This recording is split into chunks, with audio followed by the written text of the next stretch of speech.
விஜய் சித்து vlogs. So இப்போ நம்ம திண்டுக்கல்ல பறையாட்டம் பார்க்கறதுக்காக வந்திருக்கோம். ஸோ எல்லாருமே அங்கே ரெடி ஆகிட்டு இருக்காங்க. இவங்க வெறும் பறையை அடிச்சுக்கிறது மட்டும் கிடையாது, அதுக்கப்புறம் அதில் ஒரு டான்ஸு, அதுக்கப்புறம் அதில் ஒரு சர்க்கஸ், இது எல்லாமே பண்ற ஒரு குழு தான் இவங்க. நேத்து கூட்டு போனதே பயங்கரம். நேத்து கூட்டு போனது பயங்கரம்னா இவங்க பயங்கரம். காலையிலே 5 மணிக்கெல்லாம் கிளம்பி இங்க வந்துட்டோம். ஸோ இந்த இடத்த பார்க்கறதுக்கே பயங்கர ஜாலியா இருக்கு. ஆமா, இந்த மாதிரி ஓடுது, சுத்தி தென்னை மரம், பின்னாடி மலை, அந்த மலையை வந்து மேகம் அப்படி கிராஸ் ஆகி போறது. இதெல்லாம் நாங்க வார்த்தையில சொன்னா அவ்வளவு இதுவா இருக்காது. சபரி மாண்டேஜ் எடுத்திருக்கான், ஆனா அதை வைக்கிறோம், நீங்க அந்த இடத்துக்கே வந்த மாதிரி ஃபீல் பண்ணுவீங்க.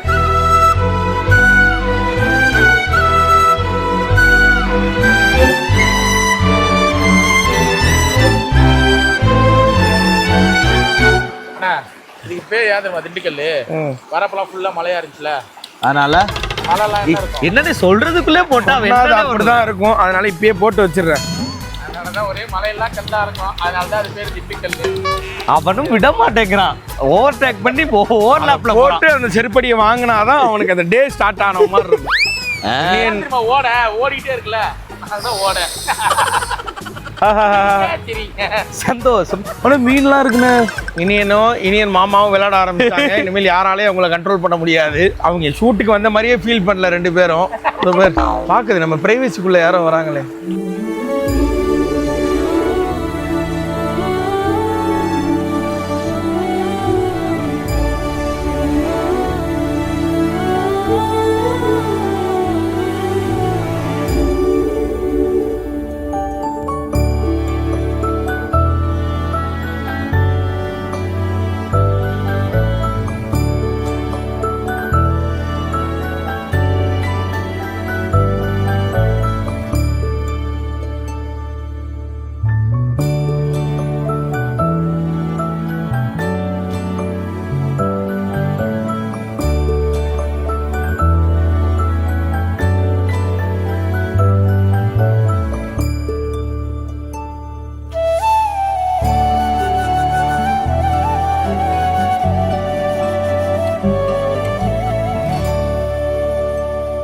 இனியனை வந்து ஃபுல்லா ட்ரெயின் பண்ணி பக்காவாக போறேன். இதுக்கு மிலிட்ரிக்கு அனுப்பலான் இருக்கேன்.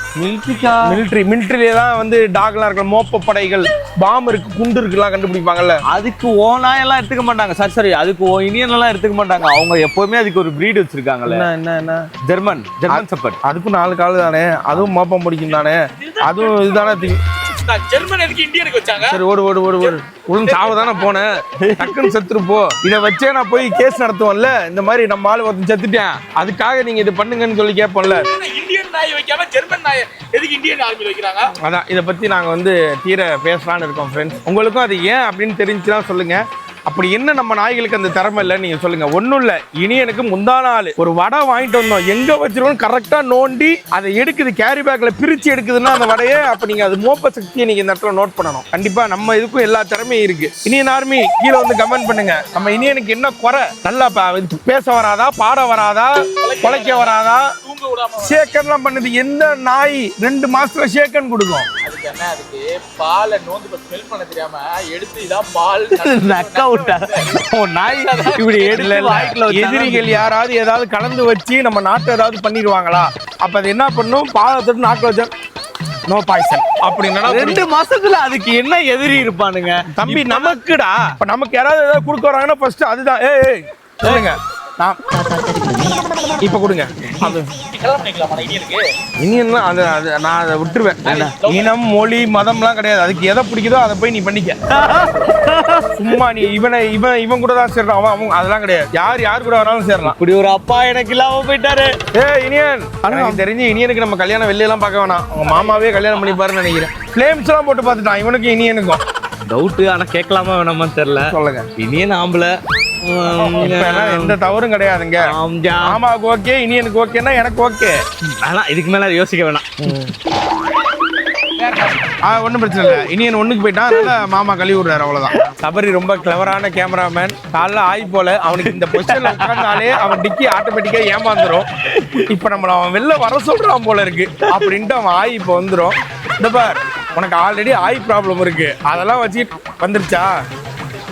ஆனா உன் டிக்கி அதை நம்பாதே. இப்போ ஒரு வேலை நம்மளை வர சொல்றான் போல இருக்கு அப்படின்னு அது வந்துருச்சுன்னா என்ன பண்ண முடியும்? அப்புறம் என்ன போமா? நினைக்கிறேன். என்னது ராஜா ஃபேமிலி தாத்தா பேர் ராஜாவா? சாமி சாமி ராஜாவா?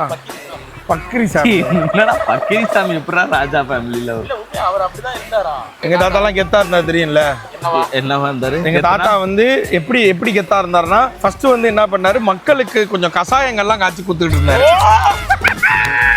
ஒரு தோப்புக்குள்ள கொஞ்சம் கசாயம் காய்ச்சி அதை கரெக்டான அளவுல மக்களுக்கு எடுத்து கொடுத்து இயற்கையோட கசாயம் காய்ச்சி கொடுத்தாரு. நல்லதான் பண்ணாரு. ஆனா அதை போய் போலீஸ் பிடிச்சு விட்டாங்கப்பா. மக்களுக்கு ஏன் கசாயத்தை கொடுக்குற அப்படின்னு போலீஸ் பிடிச்சிட்டாங்க. மக்களுக்கு நல்லது பண்ணாலே பிடிக்காது இல்ல, அதனால இந்த கசாயம் தொழில் வேண்டாம் அப்படின்னு சொல்லிட்டு போலீஸ் பிடிச்சிட்டு போயிடறாங்கன்ட்டு அதை விட்டுட்டு அதுக்கப்புறம் நேரம் விவசாயத்துல இறங்கிட்டாரு. தூக்கி ஏறுகளை போட்டு மொத்த காசையும் எடுத்து விவசாயத்துல போட்டாரு. விவசாயம் நக்கின்னு போயிட்டு கொஞ்சம் நல்ல தண்ணி இல்லாம நல்லா பாசிட்டிவா ஆரம்பிக்கிறாயா, முடிக்கும் போது பாவம் பார்த்தாலே ஒழுங்கா அவருக்கு தெரிஞ்ச வேலையை பார்த்திருக்கலாம். அது வேணாம் மக்களை சந்தோஷப்படுத்தலாம், நீ வேணாம் போ அப்படின்னு துரத்தி விட்டாங்க. போயிருக்காரு. அதனால சரி மக்களுக்கு வந்து இது பண்ணுவோன்னு விவசாயம் ஆரம்பிச்சாரு. விவசாயம் ஆரம்பிச்சு போயிட்டு மழையும் இல்ல ஒண்ணும் இல்ல, போர் போட்டாலும் தண்ணி வரல. சரி தண்ணி இல்லாத செடி வளர்ப்போம்னு பார்த்தாரு. அப்படியும் தாத்தா சயின்டிஸ்டாவே யோசிச்சிருக்காரு. தண்ணி இல்லாதன்னா ஒரு இதுக்கும் எவ்வளவு தண்ணி இருக்குன்னு தேவைப்படுறது இருக்குல்ல, அந்த கணக்குப்படி பருத்தி போடுவோம், சோளம் போடுவோம், நிலக்கடலை போடுவோம் இப்படின்னு ஒரு இதுக்குள்ள வந்தாரு. ஆனா அப்படியுமே விவசாயமே தூணு துப்பி எங்க தாத்தாவை போன்றுச்சு. அதுக்கப்புறம் இல்ல வேண்டாம் நமக்கு விவசாயமே வரல, முடியும் சும்மா இருப்போம் அப்படின்னு கொஞ்ச நாள் சும்மா இருந்தாரு. அப்புறம் கொஞ்சோண்டு காசு வச்சிருந்தாரு, அதை வச்சு வாடகை சைக்கிள் கடை ஆரம்பிப்போம் அப்படின்னு சொல்லி தம்பி கும்பகோணத்திலேயே மூணு இடத்துல எம்கே சைக்கிள் கம்பெனி. ஆமா எங்க தாத்தா பேர் வந்து முத்தையா. நீங்களும் முத்தா? ஆமா எங்க தாத்தா பேர் வந்து முத்தையா, அதான் எங்க தாத்தாவோட அப்பா பேரு. எங்க தாத்தா பேர் வந்து கண்ணன். அதனால எம்கே சைக்கிள் கம்பெனின்னு ஒண்ணு ஆரம்பிச்சாங்க. சைக்கிள் ஓட்டுவீங்க முத அப்பெல்லாம்? பழைய காலத்துல டாக்ஸி ஆட்டோலாம் சைக்கிள் தான், ஆனா நிறைய பேர் சைக்கிள் ஓட்ட தெரியாது. அதெல்லாம் எடுத்துட்டு வருவாங்க. பஸ் ஸ்டாண்ட்ல ஒரு கடை, ரயில்வே ஸ்டேஷன்ல ஒரு கடை போட்டாரு. நீங்க கும்பகோணத்துல இருந்தீங்கன்னா உங்களுக்கு தெரியும் ஃப்ரெண்ட்ஸ், எம்கே சைக்கிள் கம்பெனி. அப்பவே எங்க தாத்தா 10 சைக்கிள் வச்சிருந்த ஒரே வாடகை சைக்கிள் கம்பெனினா எங்க தாத்தா கம்பெனி. எல்லாம் திருட்டு சைக்கிளா? இல்ல அதான் இந்த நிலத்தை வித்துட்டு சைக்கிள் வாங்கிட்டோம்ல. ஆனா உங்க அப்பா பார்த்திபன் கனவு ஸ்ரீகாந்த்னே. எங்க அப்பா இல்ல எங்க தாத்தா. தாத்தா அப்புறம் சைக்கிள் கம்பெனி ஆரம்பிச்சாரு. சைக்கிள் கம்பெனி நல்லா தான் போச்சு. ரயில்வே ஸ்டேஷன்ல கம்பெனி இல்ல கடை, சைக்கிள் கம்பெனி நாங்க அப்படிதான் சொல்லுவோம். ஆரம்பிச்சு நல்லா தான் போயிட்டு இருந்தது. 1 மணி நேரத்துக்கு சைக்கிள் வாடகை 3 ரூபா 4 ரூபா தான். அப்போ சைக்கிள் எடுத்துட்டு போவோம். அப்ப எல்லாம் பஸ் ஸ்டாண்ட்ல வந்து இறங்குவாங்கல்ல, குழந்தைய தூக்கி முன்னாடி வச்சுப்பாங்க. அப்ப பேபி குழந்தைய வச்சுப்பாங்க, பின்னாடி வைஃப் வச்சுப்பாங்க. மீச்சிக்கிட்டு நேரா போயிடுவாங்க. வீட்டுக்கு போயிட்டு 2 நாள்லாம் சில பேர் வாடகைக்கு எடுத்துப்பாங்க. ஊருக்கு போறவங்க எல்லாம் இப்ப கும்பகோணத்துல இறங்குறவங்க எல்லாம் இங்க இருந்து சாய்மலை போவாங்க, பட்டீஸ்வரம் போவாங்க. அப்பெல்லாம் பஸ் நிறைய இருக்காது, ஆனா சைக்கிள் எல்லாம் இருக்கிறதுனால அப்பயே யோசிச்சாங்க தாத்தா பேசாம சைக்கிள் இது ஒண்ணு ஆரம்பம்னு சொல்லிட்டு நல்லா தான் போச்சு. அப்புறம் இந்த ஆட்டோ வர ஆரம்பிச்சிருச்சு, அப்புறம் ரிக்ஷா வர ஆரம்பிச்சு. ரிக்ஷால வந்ததுக்கு அப்புறம் என்ன பண்ணாங்க, இது ஒரு ஆள் தான் ஏத்திட்டு போக முடியும், ரிக்ஷா ஓட்டுறதுக்கே ஒருத்தர் இருப்பாரு, நம்ம உட்கார்ந்து போனா போதும் அப்படின்றதுனால அதுல போக ஆரம்பிச்சிட்டாங்க. அப்புறம் கொஞ்சமா டவுன் ஆன எங்க சைக்கிள் கம்பெனி இப்ப 2 சைக்கிளோட இன்னும் இருக்கா. ஆமா ஆனா யாருமே வரதில்ல. எங்க சித்தப்பா மட்டும் வச்சிருக்காரு பஸ் ஸ்டாண்டுக்கு ஆப்போசிட். ஓட்டிட்டு போயிட்டு ஆமா காலையில அவர் தான் ஓட்டிட்டு வராரு. ஒரு சைக்கிள் மட்டும் வாடகைக்கு யாருமே எடுக்க மாட்டேன்றாங்களேன்னு பாத்துக்கிட்டே இருக்கேன். திரும்ப மதியானம் இன்னொரு சைக்கிள் எடுத்துட்டு வீட்டுக்கு போய் சாப்பிடுறாரு, அப்புறம் தூங்குறாரு, திரும்ப சைக்கிள் எடுத்து உள்ள போட்டு வீட்டுக்கு போவோம், அப்படி சைக்கிள் எடுத்து உள்ள போட்டு வீட்டுக்கு போறாரு. இத பாக்குற ஃப்ரெண்ட்ஸ் யாராவது எங்க சித்தப்பாக்கு ஒரு சைக்கிள் கம்பெனி மாதிரி ஒரு பெரிய கார் கம்பெனி வச்சு கொடுத்தீங்கன்னா அவர் பெரிய ஆள் ஆயிடுவாரு. நாங்க அதே கசாய தொழில் இன்னைக்கு இருந்ததுன்னா கொடி கட்டி பறந்து காலேஜ் ஆரம்பிச்சிருப்போம். மகான் சித்துவா இருப்பாரு. சரியா அதை ஆர்கனைஸ் பண்ண தெரியாம இது பாவ காசுன்னு விட்டுட்டு போயிட்டாரு. அவங்க அம்மா ஒரு டிகிரிப்பா, அவங்க அப்பா டிகிரிப்பா, அவங்க அக்கா டபுள் டிகிரிப்பா. இப்படிப்பட்ட ஒரு குடும்பத்துல ஒரு தற்குறிப்பா. குடும்பத்துக்கு ஒண்ணு விளங்காம தெரியும்ல, அதுல ஒண்ணுதான். என்னன்னா இப்படியான வாழ்வீங்க, இப்படி ஒரு வாழ்க்கை கூடாது. படிச்சவங்க மட்டும் இங்க புத்திசாலிங்கன்னு கிடையாது தம்பி. படிக்காதவங்க இப்ப என் கூட ஒருத்தன் படிச்சான், நல்லா படிச்சான். 10th 470, அவன் பேர் சொல்லலாம், அவன் வருத்தப்படுவான். 10th 470 சில்ட்ர, 12th 1100 சில்ட்ர, 128 என்னமோ இருக்கான். எங்க ஸ்கூல் ஃபர்ஸ்ட், எங்க டிஸ்ட்ரிக்ட் ஃபர்ஸ்ட், இப்படி வாங்கினான் அவன். சென்னையில காலேஜ் படிக்கிற 2 வந்தான். உன்னெல்லாம் அவனோட கம்பேர் பண்ணி எதுக்குடா நீ படிக்கிற, உன் கூட தானே வரான், வேலைக்கு போறான், காலேஜ் படிக்கணும் நீங்க வந்தான். First year wash out, second year காலேஜுக்கே போல, 3வது வருஷம் ஃபீஸ் வாங்கி ஃபுல்லா செலவு பண்ணான். இப்ப என்ன பண்றதுன்னு தெரியாம ஜிம் வச்சு நடத்திட்டு இருக்கான். இது யாரு அப்படின்னு நீங்க யோசிச்சீங்கன்னா இதுக்கு முன்னாடியே நம்ம வீடியோல நீங்க அவனை பாத்துருப்பீங்க. என் ஃப்ரெண்டு, அவன் பேர் கோலிக்கண்ணன். அவன் கோலி தான் கூப்பிடுவான். ஒரு காலத்துல அவனோட நம்மள கம்பேர் பண்ணி அவன்கிட்ட வாங்கி குடினாரு எங்க அப்பா. இப்ப என்ன சொல்லுவையா, வேணாம் டாடி ஆச்சேன்னு பாக்குறேன். பாயா போயான்னு என்ன பேச வச்சுறாதீங்க. படிப்பெல்லாம் தேவையா இல்ல இதுக்கப்புறம் எனக்கு. அப்படிலாம் கிடையாது. படிப்பு வேணும். படிப்பு இருக்கிறதுனாலதான் ஓரளவுக்கு இப்ப நம்ம இருக்கோம். ஆனா படிப்பு மட்டும் இருக்க கூடாது, எக்ஸ்பீரியன்ஸும் இருக்கணும், 4 பேர்த்த பழகிறது இருக்கணும். எல்லா நேரங்களையும் எல்லா பிரச்சனையும் ஃபேஸ் பண்றதுக்கு தயாரா இருக்கணும். அன்னைக்கே நம்ம நல்ல எல்லாத்தையும் ஃபெயில் ஆகி வந்ததுனாலதான் எவ்வளவு பெரிய ஃபெயிலியர் வந்தாலும் தாங்கக்கூடிய மனநிலைமை இருக்கு. ஒரு லவ் ஃபெயிலியர், ஒரு லைஃப் ஃபெயிலியர், ஒருத்தன் பிறக்கும் போதே ஃபெயிலியர். என்னப்பா கேமரா ஃபெயிலியரா? ஓகேப்பா, லவ் மட்டும் இல்ல. ஆனா நீ இதே ஃபுல்லா பாஸ் ஆகிட்டே வந்துகிட்டே இருந்தீங்கன்னு வச்சுக்கேன், ஒரு கட்டத்துக்கு மேல நீ சின்னதா ஒரு ஃபெயிலியர் பார்த்தா கூட சூசைட் பண்ணிக்கலாமோ, நம்ம அது பண்ணலாமா இது பண்ணலாமான்னு தோணும். ஆனா எங்களுக்கு அப்படி கிடையாது. அதனால உங்க குழந்தைங்க ஏதாவது ஃபெயில் ஆகுது, ஏதாவது மார்க் கம்மி ஆகுதுன்னா திட்டாதீங்க. அவங்களுக்கு அதை எப்படி எடுத்து அழகா சொல்லி அடுத்த தடவை வாங்கலாம் அப்படின்னு தன்னம்பிக்கை கொடுங்க. அப்பதான் அந்த குழந்தைங்க கொஞ்சம் நல்லா வருவாங்க. இல்லைன்னா சின்ன சின்ன தோல்விகள் கூட அவங்களால சரியா தாங்க முடியாம தவறான முடிவு எடுத்துருவாங்க. ரத்தம் ஒரு சொட்டு மிச்சம் இருந்தாலும் நான் போய் பண்றேன்.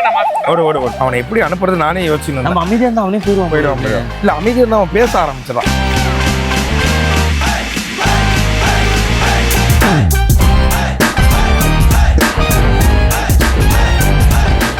வணக்கம் நண்பர்களே, திண்டுக்கல்ல இருந்து.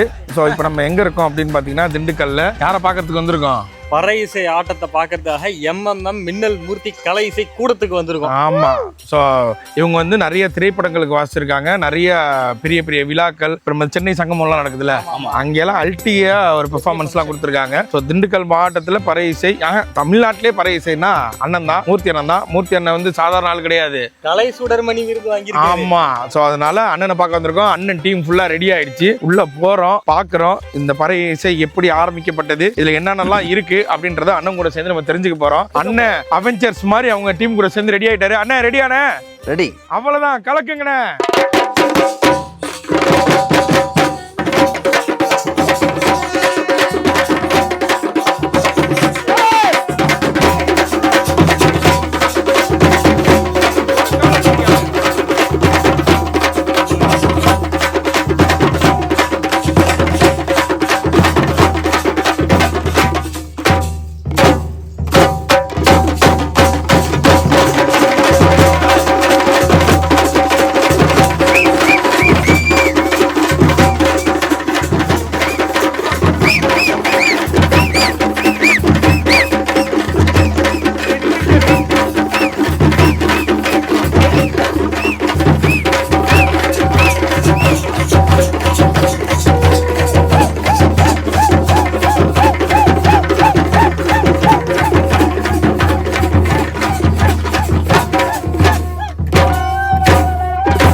அட்டகாசமான பெர்ஃபார்மன்ஸ். நன்றி. அண்ணன் என்னது நம்ம டீம்ல? இது வந்து சித்தப்பா.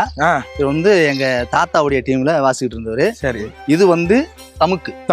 தமுக்குனா ஆதி காலத்துல முதல்ல வந்து தண்டோரா போட்டு எல்லா விஷயத்தையும் பரப்புனாங்க. ஆமா ஆமா ஆமா, அதுதான் இது. ஓ, இந்த இப்படி அடிச்சிட்டு அடிக்க தலைவா.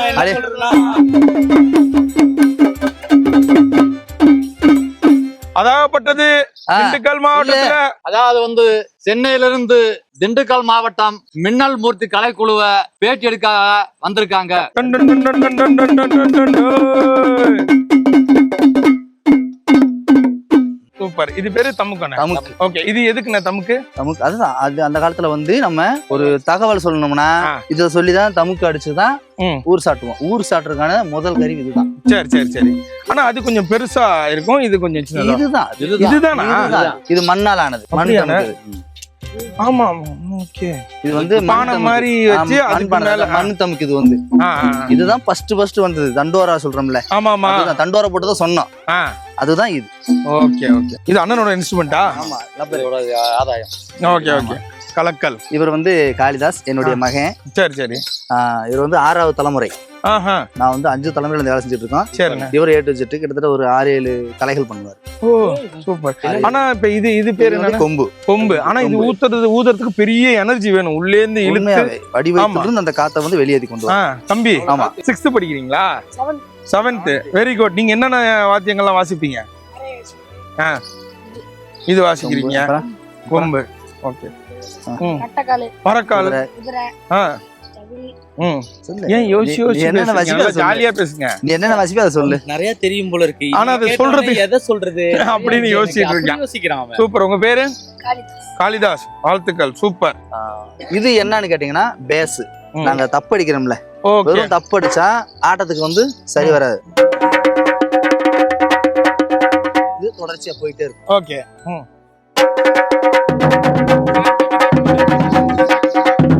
அடியை பிரிச்சு அது ஆட்டத்துக்கு கொண்டு வரதுக்கு தான் அது பேஸ்.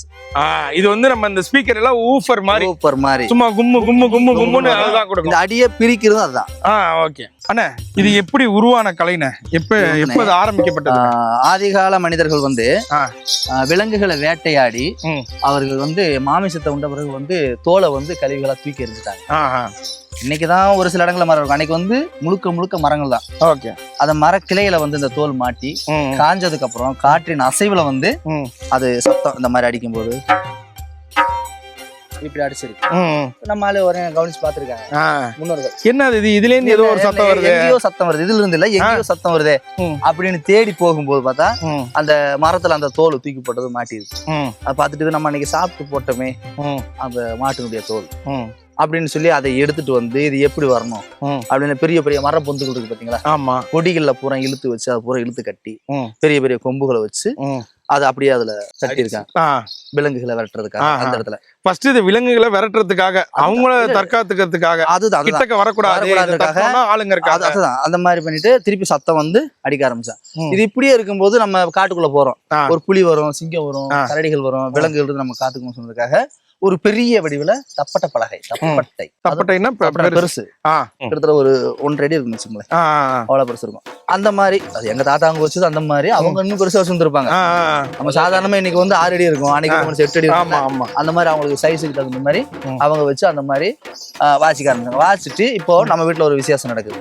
குழந்தைங்க இருக்காங்க, குழந்தை பெரிய பிள்ளையாயிருச்சு, குழந்தை பிறந்திருக்கு, நாங்க அங்க வர்றோம் அப்படின்றதுக்காக தகவல் சொல்றதுக்காக அடிகள் அடிச்சு தகவல் இங்கிருந்து பக்கத்து கிராமம் தகவல் பரிமாற்றத்துக்காகத்தான் வந்தது.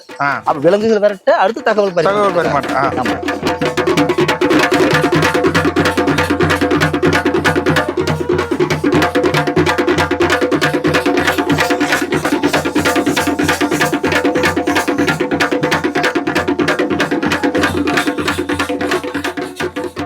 மனிதன் வந்து வட்டார வழக்கில் அப்படியே வர வர வர வர ஆட்ட முறையா அப்படியே இருந்துச்சு. கொஞ்சம் கொஞ்சமா இது நல்லா இருக்கே. அப்ப இது சந்தோஷமா இருக்கும் போதெல்லாம் இதை இது பண்ண ஆரம்பிக்கலாம். விவசாயம் பண்ணாங்கன்னா நெல்லை நைட்டு ஃபுல்லா கதிர்பாடு அன்னைக்கு மிருகங்கள் வந்து அதை எதுவும் பண்ணிடக்கூடாதுன்றதுக்காக நைட்டு ஃபுல்லா வாசி ஆடிக்கிட்டு இருந்தாங்க. ஆமா, அவங்களுக்கும் சும்மாவே உட்கார்ந்தா போர் அடிக்கும், தூக்கம் வந்துரும். அப்ப இதே மாதிரி ஏதாவது ஆட்டமா இருந்தது. அப்புறம் அடிச்சு ஆடக்கூடிய ஆட்டம் தப்பு ஆட்டம். தப்புன்னு அடித்தல். ஐயா தப்புறாருல, தப்பு தப்புனா அடிக்கிறது. அதான் தப்பு ஆட்டம். அடிச்சு ஆடக்கூடியது தப்பாட்டம்.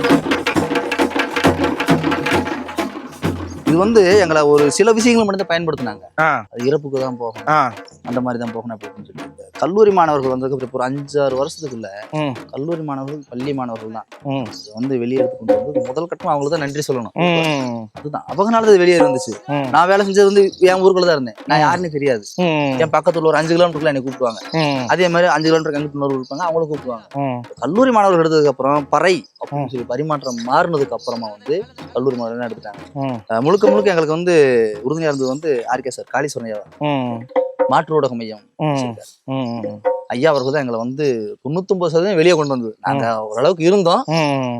அது எல்லாருக்கும் தெரியற மாதிரி. வெளியே எங்களை கொண்டு வந்தது காளீஸ்வரன் ஐயாவுக்கு தான். அதுக்கு நான் நன்றி சொல்லியிருக்கேன். நன்றி நன்றி.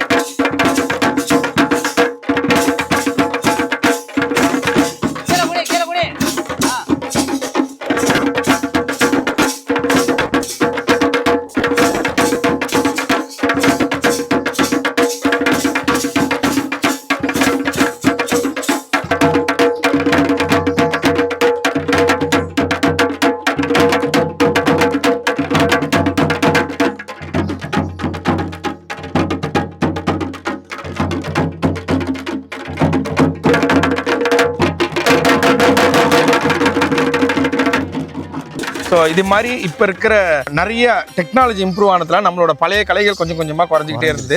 அதை இப்போ இருக்கிற ஜென்ரேஷனுக்கு எடுத்துட்டு போகணும் அப்படின்ற நோக்கத்தோட ஆரம்பிக்கப்பட்டது தான் இந்த சீரீஸ். இதுக்கு நமக்கு உறுதுணையா இருந்த காளீஸ்வரன் ஐயாவுக்கு ரொம்ப ரொம்ப நன்றி. ஏன்னா இதை ரொம்ப நாளாக நாங்கள் பண்ணணும்னு நினச்சிக்கிட்டே இருந்தோம். எங்கெங்கேயோ போகிறோம், ஃபாரின் போகிறோம், அங்கே போய் சுற்றுறோம், அங்கே உள்ள இதை சுற்றி காட்டுறோம். அண்ட் அதை தாண்டி நம்ம ஊர்லேயே உலகம் ஃபுல்லாக பார்த்து வியந்து போகிறதுக்கான நிறைய கலைகள் இருக்கு. அதை ஃபுல்லாக எல்லாருக்குமே இப்போ இருக்க ஜென்ரேஷனுக்கு எடுத்துட்டு போகிறோன்றது தான் ஐடியா. ஸோ அதில் அண்ணனும் எங்களுக்கு கூட சேர்ந்து இதில் பயணிச்சாங்கன்னும் போது ரொம்ப ரொம்ப நன்றி அண்ணா. உங்களோட சில வார்த்தைகள். ரொம்ப சந்தோஷம். இப்போ நம்ம தமிழகத்துல வந்து ஒரு அரசு விழாக்கள் போறோம்னா, அப்பா ஒரு 10 பேர் வாங்கப்பா, எங்களுடைய 10 குடும்பம். எங்க வீட்டாளிலேயே சரியா போச்சு 10 பேர்.